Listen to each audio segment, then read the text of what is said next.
Nigeria Info.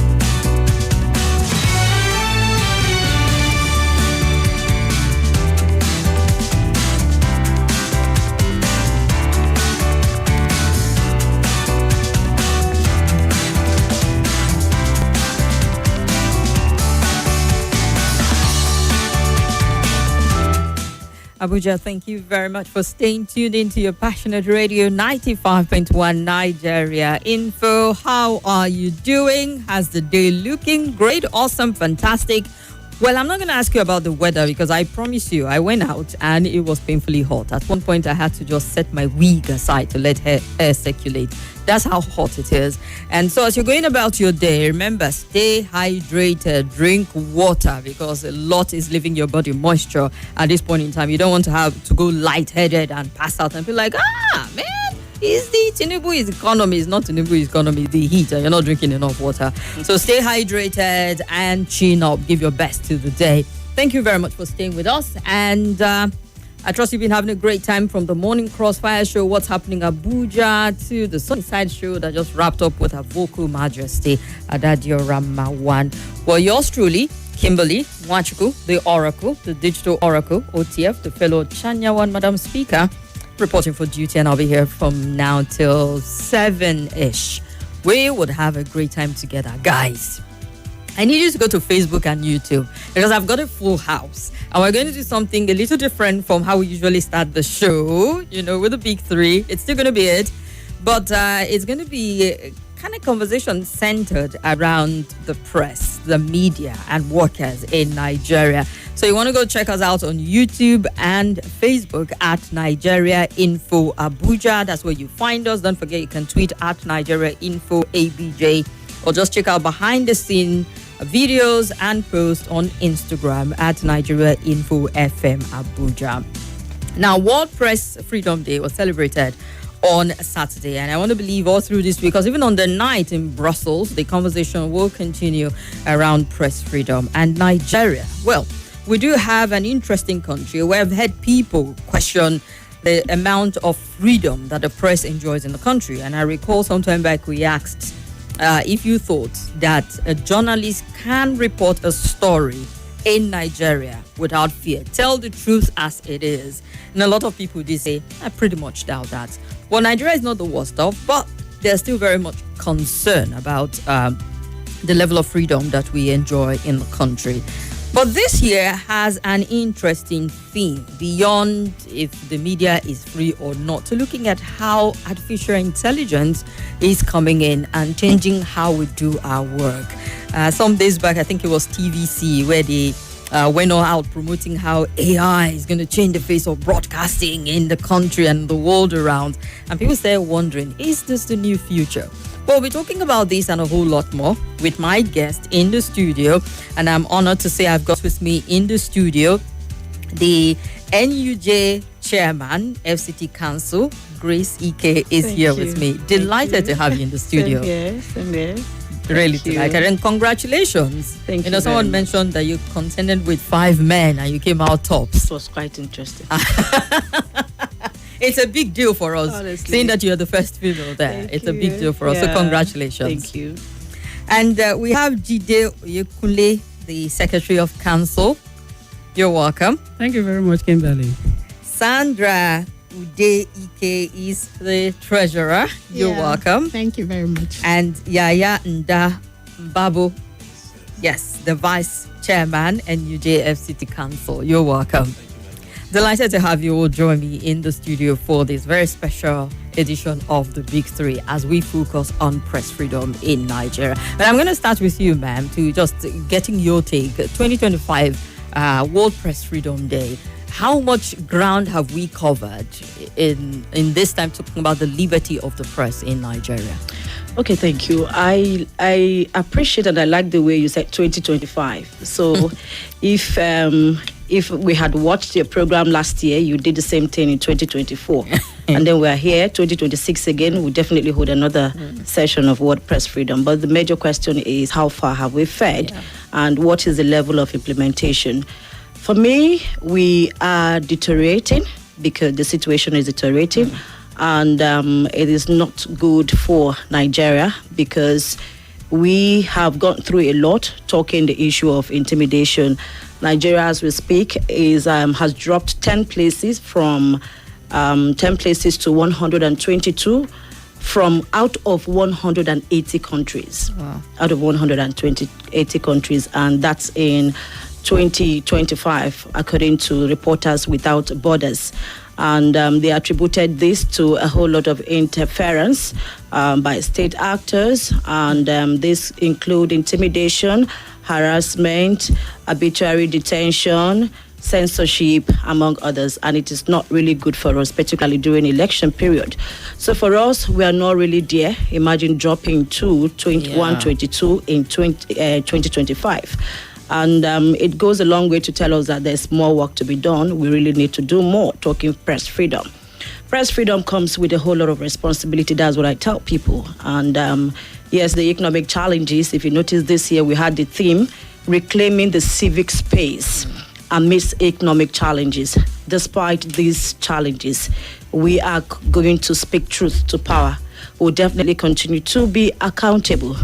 Whether we like it or not, journalists are frontline workers in the quest for truth, justice, and national development. And what does that tell you? Despite some of these challenges, the civic space, we must make sure that we continue to carry out our duties effectively. We have journalists who have paid the supreme price, out there working. And in the end, what happens? What goes on for them? So a whole lot of challenges, talking poor salary structure, talking lack of accommodation, transportation. The cost of living is quite high, and they go through a lot of issues like this. And when you're not adequately taken care of, particularly in the media house you visit or go to, it goes a long way to tell you that you can actually fall for a whole lot of things. And that was why the team, reclaiming the civic space, for me, is ideal and apt, because despite these challenges, we'll continue to speak truth to power, be accountable. And as a union, we also champion the issue of better working conditions for journalists in the FCT. And aside this, we are also doing everything possible to make sure that we promote ethical journalism. You talk about press freedom. Press freedom comes with a whole lot of responsibility, like I earlier said, and that goes a long way to say you must work in tandem with ethical journalism. You must be accountable, and accountability, not just on people you report, but within your ranks too. So as a journalist, whatever story you give out there or you publish, you must be held responsible, not just because they talk about press freedom. You must make sure that as you're writing, as you're distributing, as you're publishing, that story must be factual, that story must be balanced, that story must be fair, and you must report accurately. Yes, in time past, we've talked about the issue of amending restrictive laws like the Cybercrime Act, particularly Section 24 and 27, subsection 1B, which states that is commonly cited, talking harassment and intimidation of journalists. But aside that, we will continue to do our best to see that that particular section is amended so that the issue of censorship and harassment does not arise, to give us that independence that we need to carry out our daily activities. But as a journalist, you must be responsible for whatever you do. Yeah. Indeed. That's where the ethics come, aside from putting in all of the factual part of it that you mentioned. That bit of responsibility is important. Now, remember when you were speaking, you did say we need to do something about it. When you did mention that Nigeria dropped 10 places, we dropped to 122 in 2025. It just hit me. What more can we do beyond what is being done already to saying, how do we change this narrative? We need more advocacy. We need to work together. There should be more programs, stakeholders meeting with state actors, political office holders, the media space, stakeholders in the media industry, and also continue to bring people who are interested in championing the freedom of journalists, particularly Lawyers Without Borders. Currently, we have something like that ongoing with the National Secretariat, and they Lawyers Without Borders? Yes. They have pledged. In fact, they want us to come to them in terms of providing free legal fee for journalists who encounter a whole lot of problems in the course of carrying out their duties. So if we have Lawyers Without Borders, we have human rights groups, we have civil society organizations, and then we have also stakeholders, whether we like it or not, law enforcement agencies. We need to come together and hold an advocacy group, like a stakeholder summit, and see how we can work it out. That partnership is needed, that collaboration, that synergy is needed to see how we can, put heads together. How do we make it work? How do we get it right? I'm happy that the Secretary of Council is here. He actually went through a lot last year, August, and I'm also happy that he earned an award yesterday on Saturday, for Torchbearer Award for Press Freedom. So you can imagine most times journalists go about carrying out their duties peacefully, but you just don't want to see them report what you're doing. And that was why I said I'm happy that the theme for this year is apt and is coming at the right time, because despite the harassment, we will continue to, stand our ground to say we must make sure that we hold people accountable. We must make sure that there's transparency. But while doing this, please, as a journalist, I should first hold myself accountable, because for whatever story I turn out, for whatever publication I do, I should be able to defend it, and it must be balanced. So there's need for a whole lot. There's need for us to work together. That synergy must be there for us to have that independence we need, because there's need for independence in the media space. Indeed. Maybe I need to turn to the Vice Chairman of UJF City Council at this point. Congratulations, Torchbearer Award for Press Freedom. Congratulations. Secretary. Oh! I was looking I take it from you and hand it over to the man who deserves it. Secretary of Council. My mind went to the FCT Chairman. Secretary, congratulations. Well deserved. I have followed the trajectory of your career also, and I know that you have gone through some bit of drama. I remember the last protest where you were like the center, and I had you on the show to explain what happened. But then you should be able to build on this, because when we're talking press freedom, you're one person who, in the bit of trying to tell a story, has been physically assaulted by security personnel and perceived as being assaulted by the state at the end of the day. And you're still standing. How do you get this done? To say I need to continue to move with this, this energy in spite of it all. Yeah, our profession is a ministry. It's a ministry and it's a calling. In the sense that when you are doing journalism work, you are doing, and it's an humanitarian job that you are doing. So the passion is there, irrespective of the persecution, attacks, threats, intimidation. There is this driving force that will keep you going, because the profession itself is a ministry and it's a calling. Having said that, the face of, how will I put it, attacks when it comes to harassment, threats in this profession since 2022, when I was attacked at the federal courts by sponsored thugs during the trial of the leader of indigenous people of Biafra. Yeah. It was Mazin and Kano. So I was attacked. In fact, I escaped death by whisker, to the extent that those people came to stab me. Wow. But I give thanks to God, I escaped. And the second one was that of NBAT governors. Yes, where I was attacked, assaulted, and personally arrested by the then Commissioner of Police and the FCT. So for me covering the protests and for giving voice to the aggrieved Nigerians. So, there are a whole lot of attacks and threats out there. And I want to say that, the media space and civic space is shrinking on a daily basis. It's becoming more so. It's suffocating. It's dangerous. It's becoming hostile and toxic. Despite the fact that we are in a democratic society. And media actually play a very we play a major role in the entrenchment and enthronement of democracy in this country. But when the politicians get to power, they turn against the media that give them the voice. So I often wonder about that. Is it the fear of the truth coming out, or what exactly would make you want to turn on the media? Yeah, the politicians, to an extent, that is why politicians will always be politicians. They will use you.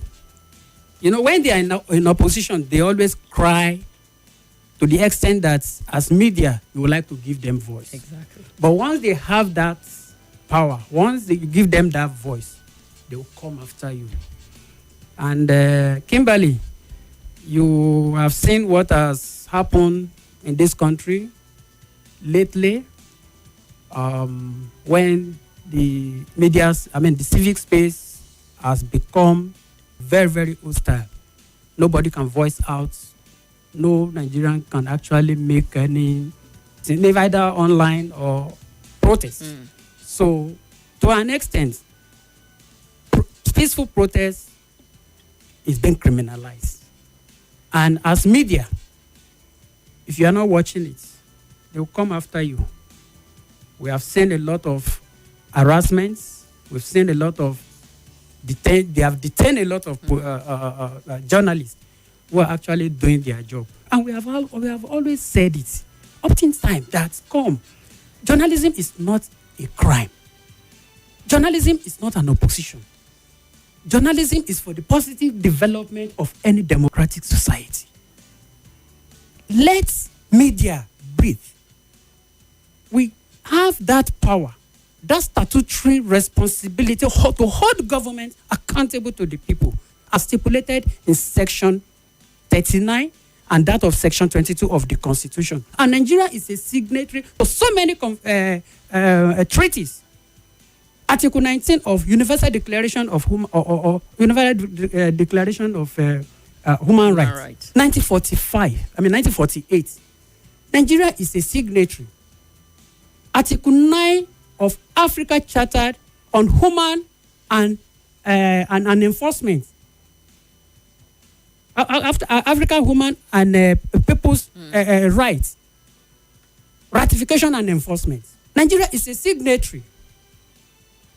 And the media space is becoming very, very hostile, to the extent that journalists are now working under palpable fear. And when journalists work under fear, then there is no press freedom.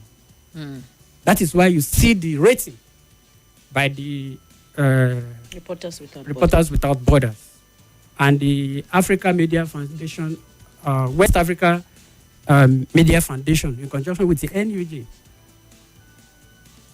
So a whole lot has gone wrong, and there is need to reclaim the civic and media space, because media is one of the enemies of the politicians.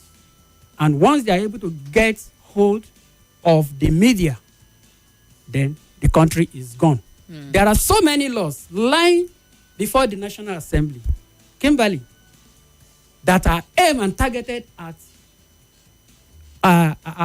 the press, grip, to stifling the media space.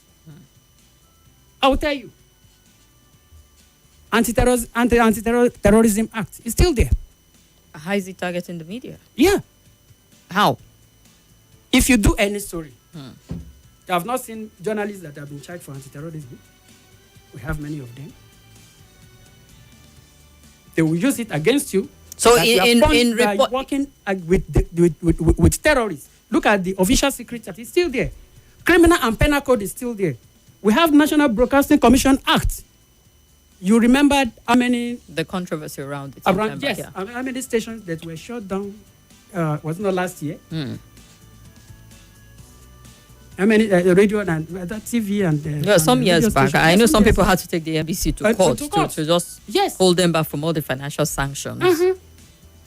So, and the ECOWAS, and the latest one, that of a Cyber Crime Act. The Cyber Crime Act 2024 is a nebulous, very, very porous law. And know- that is what the Nigerian police is now using. Well, I'm glad that you mentioned that, because a lot of people have raised their brow over that, given the fact that we've had pockets of people who have either picked up for writing article about certain people in government, and then they are picked up and citing, places within the Cyber Security Act, saying that is why. I mean, the last one I recall was someone who insulted the president's son, and then it was picked up based on the ground. And somebody else also did say something perhaps derogatory about the Inspector General of Police, and he was picked up based on that, using the Cybercrime Act also. These things are real, they are valid, but you also want to see, does it affect the media directly, to say how you write your story? You can also be indicted under the Act. Yes. That is 2015, the Act was passed into law in 2015. Okay. And due to the outcry by the media organizations, civil society, the Act was amended in 2024. Okay. And that amendment, I can tell you, is a Greek gift. It's a Greek gift in the sense that it is very porous and it is nebulous. It's vague. Open to any kind of interpretation. Porous, yes, Okay. that is what actually gave the Nigerian police that audacity and that effrontery to use it as a weapon. It has been weaponized. Okay. Because that is why they are now using it to attack media, to go after the media, to go after anybody that posts anything either on social media. And the only thing about the amendment is that there is no longer that cyber stalking. That cyber stalking has been removed to the extent that it now left to the it is now about the, if you post anything that is any pornographic materials, and if you post anything that is capable of breaching public peace, and if you post anything that has that has to do with the threat to life, and that have anything to do with the national security. Okay. But who determines who determines that one that has to do with the breaching of the public peace? That is what makes it to be porous. All right. Well, I would say I would leave it to the court, because they are the interpreter of the law at the end of the day. But we know how things play out in Nigeria, really. Let's look at the theme. And I'm glad you pointed out, because I was looking at the national theme. We're looking at the theme we're operating with here, reclaiming the civic space despite economic challenge. The despite the economic challenge feels as if it's secondary, but we know the primary role it plays. Treasurer, maybe I will come to you. You keep money, so I'm sure there are number of people who come like, treasurer, madam, this economy is biting, and you have to go out and do a story. What's the fate of the average journalist in Nigeria in the current reality? We saw on Workers' Day, workers were lamenting, literally. We're all workers. And we're like, everybody has so much to say. It feels like the economic condition has gotten so worse that it becomes almost very tricky for people to have like a comfortable life. And then we also know that people have labeled they perceive, I will always go back to that statement, who is bankrolling you, because it always feels like for a journalist to go out and do a story, there must be someone who is giving you money, because they assume that we are broke. So if you're not getting funding from somewhere, you can independently interrogate a particular event, story, or individual at the end of the day. How are we dealing with that? I will get back to the NUJ chairman on this. Well, let me get your thoughts, since you keep money for the council. Okay, thank you very much. That's a very, very important aspect of the job we do. The truth is that for us to do our job as journalists effectively, there should be adequate remuneration. If a journalist is poorly paid or incapacitated financially in any way, it undermines that person's job. It impacts negatively on the job. It opens up a loophole for that person to probably be compromised on the job, because somebody can come and offer you something and you change the person. If the person is not strong-willed, or the person is not well focused on standing on a firm ground regarding the job, the person might compromise on the job. So I will start by saying that there is need for media owners the government to do a thorough job on that, to ensure that this media salary we are talking about comes to reality. So that, there are people, they don't know the impact of what journalists are doing, but they are the front, they are the front of democracy everywhere and anywhere. Because if they don't report what happens in the hinterland, even in the government, nobody hears it. And for them to do a good job, they must be well paid. Now, if you are talking about an investigative, if for instance you are given a topic or a human-related angled topic to deal with, and you need to do some investigations, and you need to travel or do one thing or the other, and you are lacking money, how do you carry that out? Maybe your organization doesn't equip you financially very well. How do you do that? They say who plays the piper dictates the tune. Yeah. So if a politician offers you a fat amount and asks you to do whatever he wants, you do the story. Most people do that. But I will say that at the FCT level, since we came on board, led by our chairman, she has been pushing, and we have been impacting positively on the lives of FCT journalists. If you ask around, you will see the impact we are making. But the emphasis is on the need for journalists to be well catered for, to be well provided for in terms of the salaries they collect, because it jeopardizes the quality and the integrity of the reports they churn out at the end of the day. At the end of the day. Madam Chairman, is it something you're taking heads on to interfacing with the media owners and houses to saying, you need to help us to help you?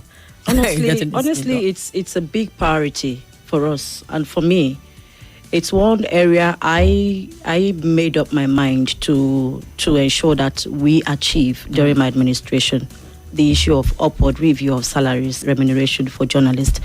Just like the treasurer said, if you do not pay me well, don't expect the best from me.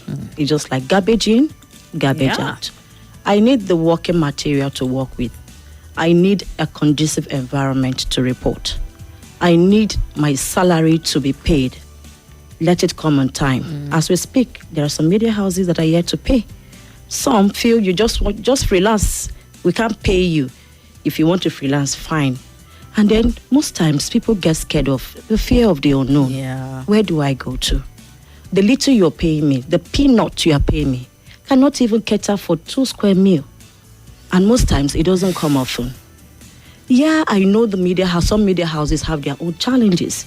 We all know the issue of power supply, epileptic, and most times advertisement isn't coming. Most times they're finding it difficult to do marketing. But then, if anything worth doing is worth doing, if you own a company, a media house, please ensure that you're ready for the job to take care of journalists. And this is by so doing, the issue of non-payment of salaries or poor payment or remuneration will be a thing of the past, particularly when it comes to the issue of working environment. Like I earlier said, workers are the front. Journalists, even workers, they are at the front. Yeah. They are the bedrock of every society. What you expect them to give to you, you have to give back. If you feel I'm not worth it, then come to work. Come and handle the microphone. You are here in the studio from morning till night. Come and do same. I know you're the owner. So if I am giving you my best, please take care of my wages. That is all we're asking for. How much is 70,000 naira? And I had this argument, is it just for public or private people that should be? It's meant for everybody. By law, if you have at least 10 and above staff, you should apply. Yes, it's for everybody. But I tell you, how many people are implementing this? Yes, you and I heard of the issue of the 4.1 billion naira that was distributed to local government council. That might not be my jurisdiction, but as a journalist, it hurts me because we have workers within that area as well who are not being paid. Where's the money? Alleged diversion. So what are we saying? You feel workers are not worth it. You feel we don't need to be taken care of. Then you expect us to give our best. But despite the economic challenges, we are ready to reclaim that civic space. That was the theme for this year. And I'm happy that there are some media houses anyway who are ready to take care of their workers. The issue of insurance, how many media houses? The issue of pension, how many media houses are ready to take it down? Isn't it even by law that you should provide these things? But of things? course, implementation remains a very big problem for a lot of companies, particularly media owners. So we will keep talking. We will continue to amplify our voices until we are heard. We will never get tired, and that is why you heard the team reclaim the civic space.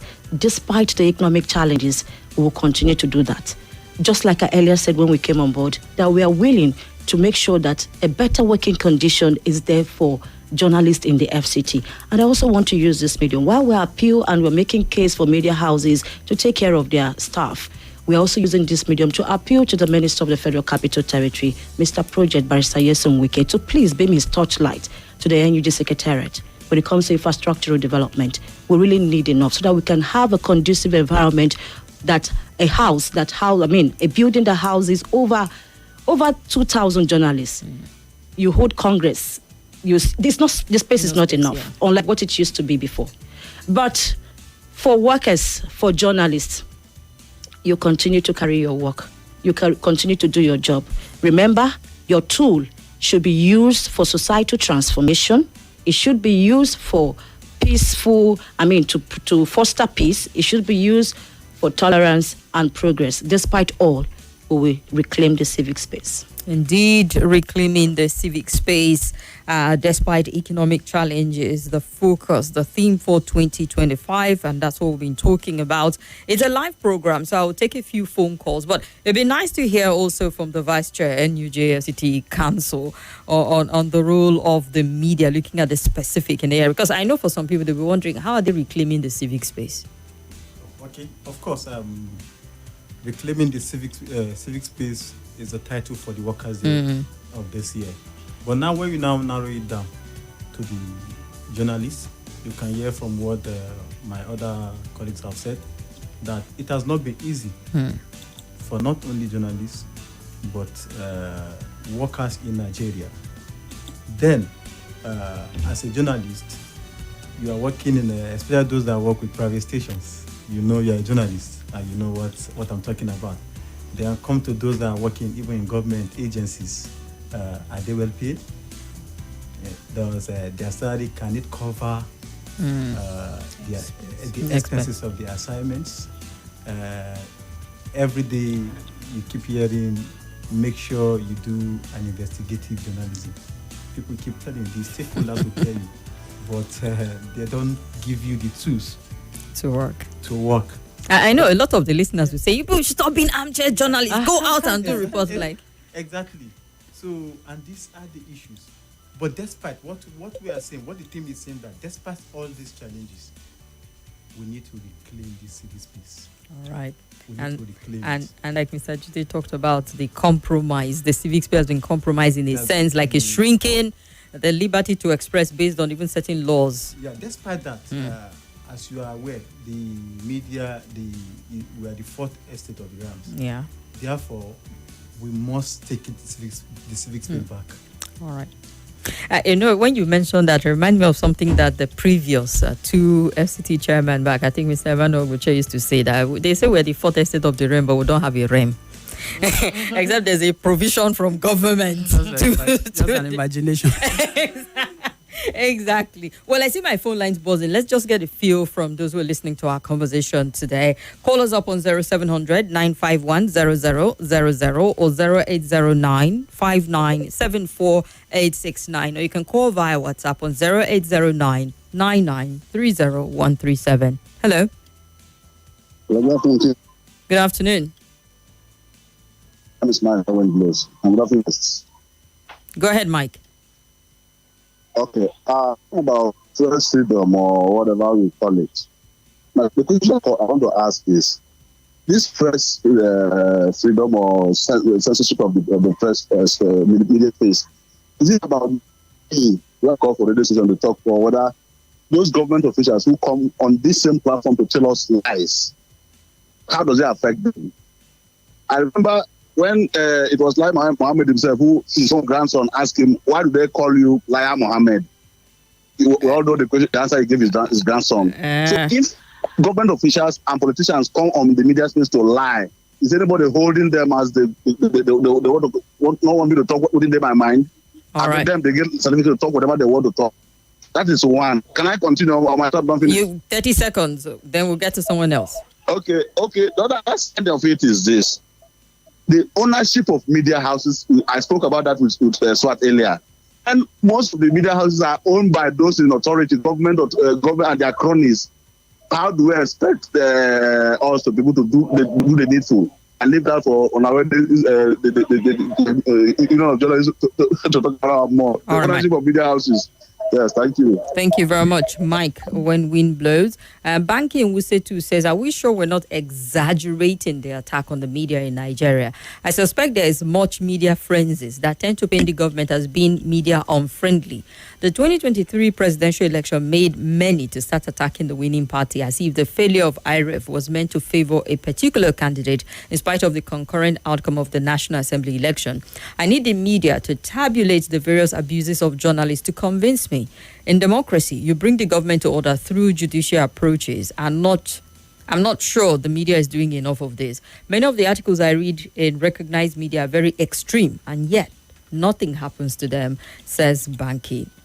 And the three critical rights in life are freedom, liberty, and education. It's criminal and tragic to deny citizens of this right, especially in a democratic governance like ours. We must insist on enjoying this right in our democracy. Without them, there's no democracy, and with them, democracy thrives. God bless Nigeria. Ode Tony Engwarimpa. Good afternoon to our guests. Yes, journalists should not be victimized, but also journalists must be responsible too and stop identifying themselves with politicians. Oludade Abiodun. Hello. Hello, good afternoon. Good afternoon, sir. My name is Jamilu, calling from Otaku. Go ahead, Jamilu. You guys are doing a wonderful job.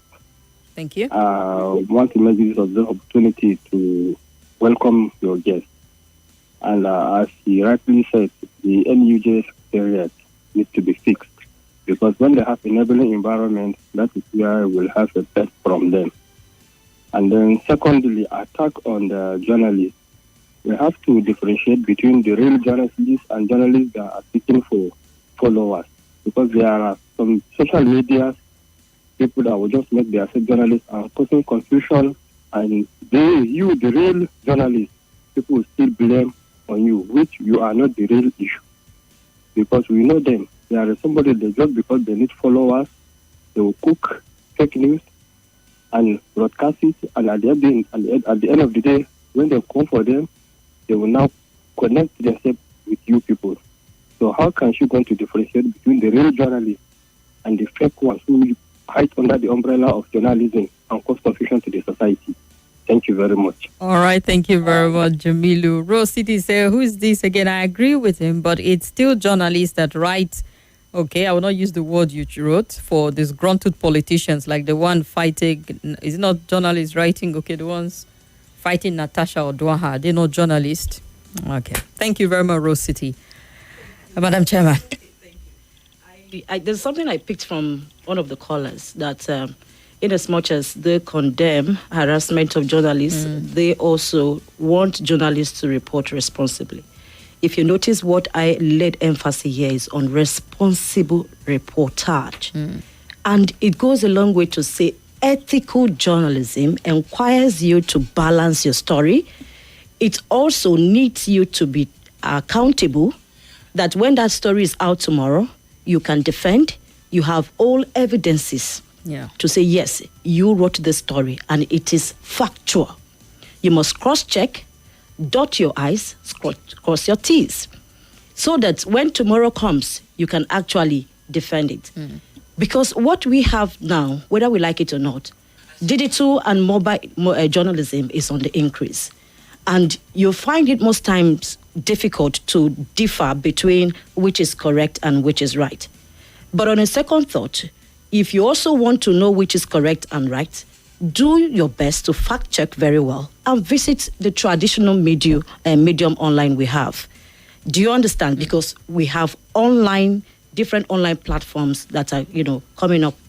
And we also laid emphasis when I appeared on Arise. I was asked, how do you determine who is the real journalist and PCPC? Quote, no, we call them PCPC. So you go to an event, everybody appeared to be journalists, carrying a mobile phone. Yeah. And I keep wondering, the job is a professional one, is a noble one, just like we have every other noble profession. So if you want to identify people who are real and not, because there are times somebody will say, I work with leadership. It's not with leadership. Not there, yeah. Someone will say, I work with Nigeria Info. Nothing like that. But because they are running for money and everybody, will now tag journalists are just beggars and they are not real. That's not factual. And I'm happy that we have a union who has decided to make sure that the issue of PCPC, fake journalists on the increase, we need to cut them. We need to we need to even eradicate it to the barest minimum. And how do we come about this? We have a website where every chapel is on that website. You just go to NUG platform and check out that chapel. Ask anybody who comes to you for money and feels it's his or her entitlement. What chapel do you belong to? And do your due diligence and go and make that inquiry and find out. And as for stories where people write and it is not factual, you must be held responsible. The law will come on you. Yeah. And I say it every time. Run away from people who are into propaganda. We had a scenario during the December election. You know full well what the Cybercrime Act is against. People's privacy should be respected. Confidentiality should be respected. And you feel you just want to display people's certificate on the internet and want to go scot-free. And after that, when they've appealed to you, stop. You say, no, you don't want to stop. It is your right. Right as an authority of a school or where? And when the law comes on you, you say a fellow journalist is hurting you or wants to take you to court. You must be held responsible for everything you do. And it starts with us. If we must hold politicians or every other person out there responsible or accountable, journalists must hold themselves accountable. And that is where responsible reporting comes into play. That is where ethical reporting comes into play. But please, how do you fact check your stories? You have to do due diligence. Visit other websites, traditional media houses, we have them already in existence, other than these online platforms that are just coming up, and check if that story is true or not. But I also tell you that during the Workers' Day, the federal government pledged that they will do everything to make the media space very conducive and less harassment for journalists, and we believe so. All we want is a working synergy, a collaboration with stakeholders, so that the media landscape will be a better place for everyone. Aside that, I'm also letting us know that the National Secretariat under the able leadership of the National President, Comrade Al-Hassan Yahya, is also doing everything possible to come up with a media enhancement bill which champions the welfare of journalists. And that way we have Guild of Editors, we have the National Assembly, we have the Nigeria Union of Journalists, we have human rights groups on board, everybody, media owners coming on board to see how do we move the media landscape in Nigeria forward to meet international best practices. Indeed. Well, it shows that there's still a lot more work to be done, but I believe we've gained some ground already. And I just want to appreciate your team, led by you, for the work that you are doing, and hoping that we get the space as sanitized as possible and to ensure that the welfare is improved for journalists in Nigeria. Once a very big thank you to our guest, Thank you.